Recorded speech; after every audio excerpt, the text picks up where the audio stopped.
So if you look at this one, I think we have done already. This Yeah. Okay. different. Yeah. So this one is like these 3 points are very important. Utilize a range of vocabulary. So this means that you should not repeat the same word over and over again. Paraphrasing, synonyms, collocation. Paraphrasing, like that advanced kind of vocabularies. Like I've taught you, I think, in listening as well. Paraphrasing, yeah. Paraphrasing means like for one word you have similar word with similar meaning for a different word. Like for technology, it's innovation. Paraphrases do not copy or repeat words. Synonyms increase flexibility and precision. Yeah, okay. So like that means not synonyms, like don't try to use similar kind of word over and over again. Try to use like variety, or do not copy or repeat words. Synonyms or synonyms increase flexibility and precision. Okay. Informal task 1, colloquialism.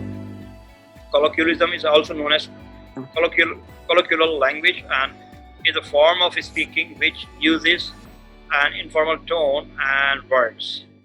Basically, form of speaking which uses an informal tone and words.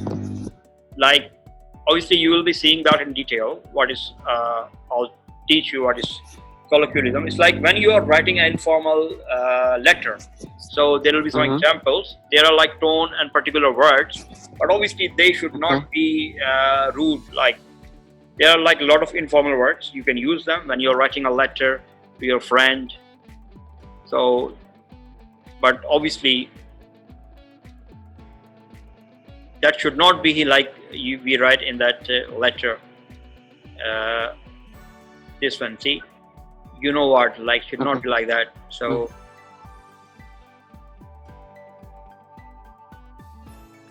formal versus informal. So you can see the difference. Formal between informal. So formal versus informal. Student response. Contractions and phrasal verbs. Informal. The change can't happen until the relocation is scheduled. So this is informal, and the formal is the changes cannot happen. So can you see the difference? Like cannot and can't. So informal you can use contraction. We should not. Okay. Informal you should not. If you are writing a formal letter, you should not use aren't or can't or couldn't. Informal. You should not be using contractions in formal letters, but you can use them in informal letters. Okay.